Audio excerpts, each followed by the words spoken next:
somebody at home right now is listening, they want to have the change, they want to have the breakthrough. Yeah. What the fuck do they do?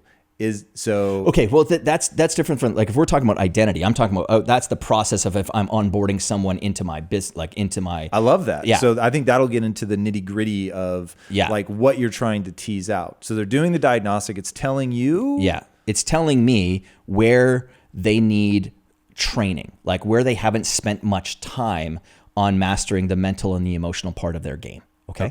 Right. Because we're trying is this reminiscent of a personality test? Nah. Well, there's elements of that, but I use a whole bunch of different diagnostics because I'm not a believer. Like, there's so many people who are out there who are like, I'm an INFJA or INFJ or whatever it is from Myers-Briggs, and I'm like, boy, again, what a fantastic way to trap and limit yourself. Because people love to say, that's why personality tests and all these quizzes online are so popular. They go viral because they go, I'm a this. People love to discover more about themselves. But what it actually does is it traps many people because they're like, I'm an introvert. And introverts don't blah, blah, blah, whatever they say. It's like, okay, great. Now you're going to live through that. And when you hear that, you hear, all right, this person has a label now. Yeah. That label has created limitations. They're no longer recognizing that they're actually a multitude of, and what's interesting is I don't know what word you would use there. Personalities, traits, multiple of identities. So identity. Okay. Yeah. So now real fast, define identity. What does it encompass? Identity encompasses, I talk about it in chapter 3 of the book, the different layers that get stacked on. So, at this core of what we are is just like pure possibility. Like we can move in many directions with the kind of inborn talents of what it means to be a human being. Okay, so there's core possibility. Outside of that creates what I call this kind of core drivers layer. Core drivers are things that you've attached yourself to, and that are attached to you because of your race, your religion, your values, where you're from, because people don't realize just how much that stuff shapes them. Well, I'm black, so that means that this, or I'm white and that means this, or I'm Asian, or I'm a Catholic, or I'm a Jew, or have you heard that study where if you take an Asian woman who's about to take a math test, and stereotypically women are worse at math and stereotypically Asians are better at math. Yeah. And if you prime her by saying, oh, you're a woman, I wonder how well you're going to do on the test, they'll do worse. But if you take that same person and prime them, oh, you're Asian, I wonder how well you do on the test, then they'll do better. Yeah. That is so crazy to me. Yeah. And when I was diving into some of your research, that was what I was thinking is like that there's some of you're taking control of the priming essentially. Yes. So, all right, so keep going 100%. On that. So core drivers sit there. And again, even being a part of a larger group, like military man, police officer, this. So we have these labels, and now because they're the things that really can help either block someone's possibility or unleash it in many ways. We see it at the Olympics where someone who's coming out of nowhere, but now because they're wearing the red, white, and blue on their back, or the red and white from Canada, or the wherever from somewhere else, they just level up because of what it means to now represent their country. Other people, conversely, I can't use it with them because I've worked with well over 100 Olympians. That actually crushes their performance. Because it's just too much weight? It's too much. Or they actually don't care. Some people don't care. Like that's not meaningful to them that they're an American or a Canadian or a Brit or an Aussie, whatever the case is. So that's the core drivers. And then outside of that, I call it the belief layer. So that's where your attitudes, your perceptions, your beliefs about you or the world around you sit. Okay. This is all shaping that identity, and it's shaping it in the different areas of our life, in the roles that we play, that of an entrepreneur, that of a parent, father, husband, wife, lover, brother, sister, mom, like all those we have. And that's why it's important that we sort of peel away the layer, or peel away and show that, no, you've got many identities and we can shape you. No, you get to shape yourself because you're doing it anyway. I'm not explaining anything to anyone that is not grounded in gravity. Like it's real, it's truth. We have many identities. We just don't think about it. But I'm trying to build awareness so that people can see it and they go, oh, because once you build the awareness, all bets are off with people. Because do you have like archetypes of alter egos that you push people towards depending on what they're trying to accomplish? I love archetype stuff, but that's probably where it's a little bit intuitive, but not necessarily. The natural lean when you talk about this is people talk about, like bringing that kind of like lion to things or that roar or whatever. But I have one client, she's in the book, where I talk about, that never resonates. She's this real soft-spoken, like super kind person, and her trying to bring out like an inner lion thing wouldn't work. But for her, she's German. She has a deep history in her family of like exploration, being in the outdoors, and she had this really great reverence for a buck, like a male deer. And for her, it was like the way that it stands its ground, despite the fact that a bear is coming off. That's what people don't see the fights between a wild buck and a bear or a cougar, where it fights it off with its antlers. People don't see that. They always see the kill, but sometimes the prey wins. And a big male buck will do that and fight with its antlers, fight it off. But for her, what she needed, because she was a business owner, and she, again, very common thing where she had a sort of a freelance marketing company, and scope creep. It's like, so now she's building a website for someone. They go, you know what, we need some brochures done too. Can you add that on? Yeah, I'll do that too. And because she's so nice and kind, all of this, and now she's completely unprofitable, or she's just making, a laughable amount an hour. So the way that she started showing up in her business was through this lens of a buck that stands its ground and honors the fact that she's valuable. Like she is, what she has is valuable, and people need to respect that. A lion wasn't going to do that. So no, archetypes, I don't push people towards certain ones. And at the end of the day, the most common sort of alter ego identity that people adopt is actually grandmas. If there was a category. Grandmas? Yeah, grandmas. Because in order for you to These are elite performers. These are cops, and these are people that are either in the business world. Grandmas aren't popular necessarily in the sports world. That's not where. So who's becoming the grandma? And again, you're not becoming the grandma. You're adopting the traits, the qualities, or the abilities that you admire about your grandmother. Okay, I've got a really wealthy man in New York who's a client for a long time, and he was kind of a traditional Wall Street type that just railroaded himself towards success, burned out and churned out a lot of leaders in his business. But now he had a very large private equity business, and his leadership team was burning out quite a bit.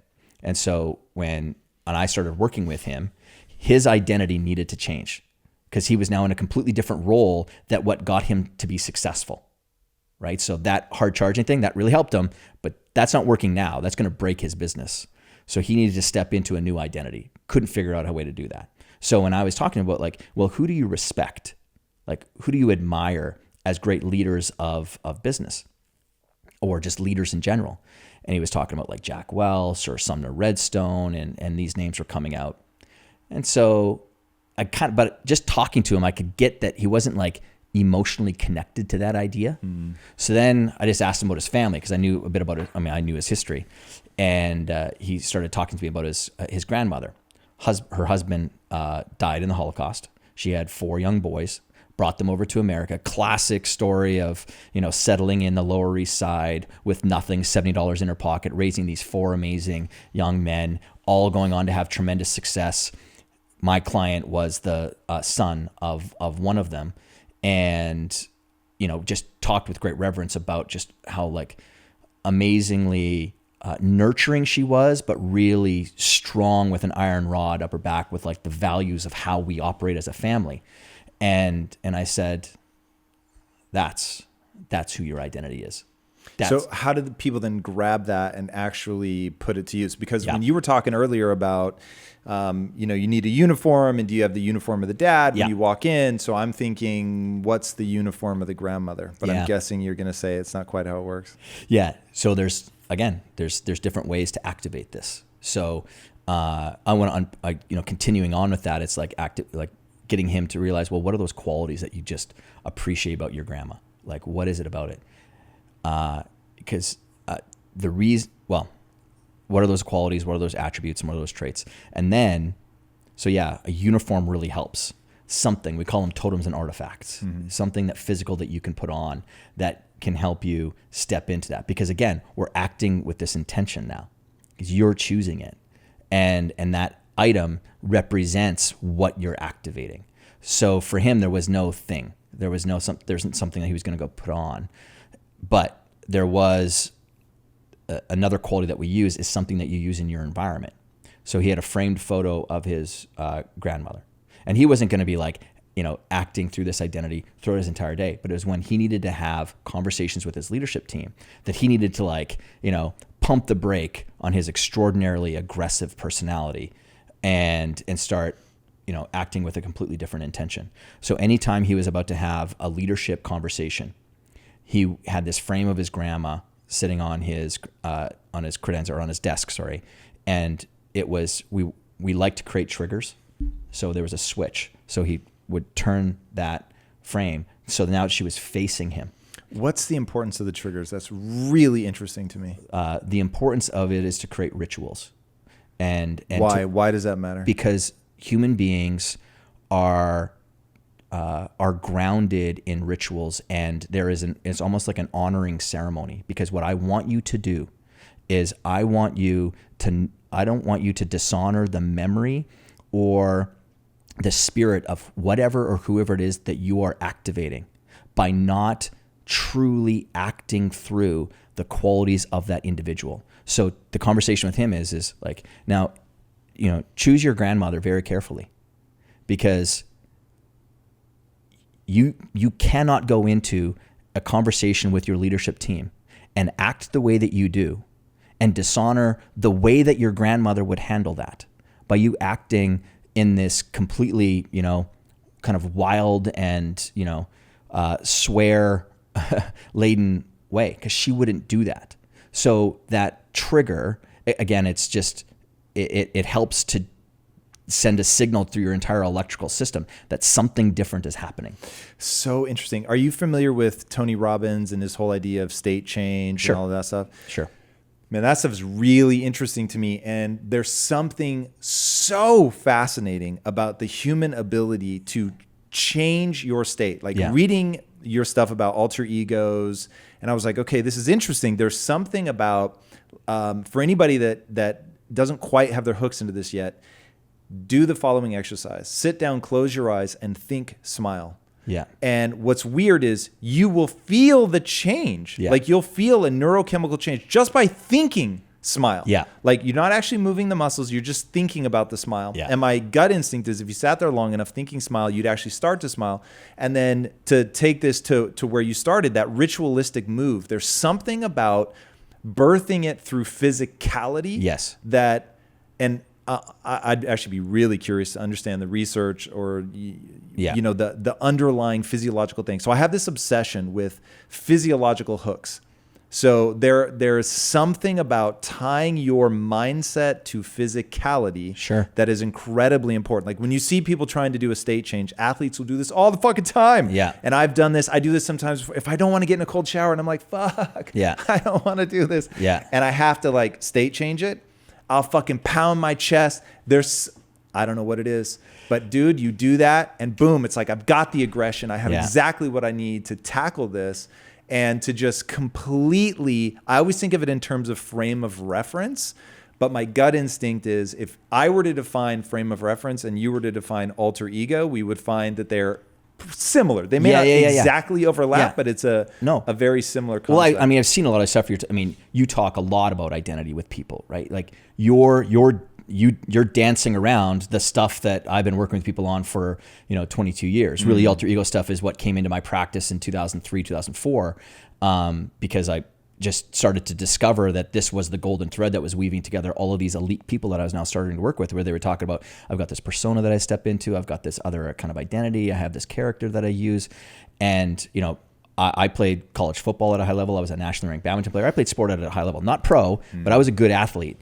And my responses back to those people was always like, oh, that's really cool, because I use that as well. It was more like an interesting kind of connection point. And then it was me preparing a U.S. swimmer, a lady for the Athens Games back in 2004, where it's just the way that she said it, where it's all of a sudden, all of these dominoes of past conversations came together. And I was like, wait a second. There is this consistency amongst the people who are consistently performing at their best. They keep on referencing this idea. There's something there. Do you know who Sasha Fierce is? Of course I know who Sasha Fierce is. Yeah, absolutely. To me is when I heard, so for anybody listening that doesn't know who Sasha Fierce is, that's Beyonce's alter ego on stage. And I thought, whoa, that's so interesting that somebody that successful uses this technique to have the balls, essentially, to go out on stage, to own it, to be fierce. And she needed it. You know, when you take a look at her story, she's a gospel singing young black girl from Houston, Texas, who people would show up every Sunday. They can't wait to hear Beyonce sing gospel songs. Her dad, recognizing her talent and her love for music, gets her and Solange inside of a dance group. There's 8 of them. And now Beyonce, who's used to dressing very modestly in a church environment, singing gospel hymns and songs, is now asked to sing provocative music, dancing provocatively. She had a real internal combustion over this, right? Now, I want people to track this.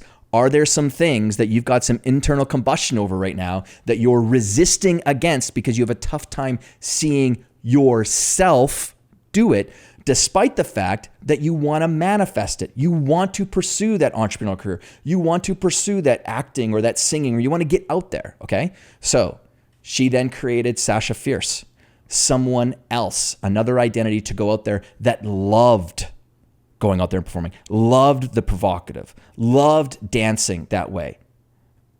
And that's who she would step into and activate when she went out there. Now, all of a sudden, she could protect for herself that sort of more innocent Beyonce.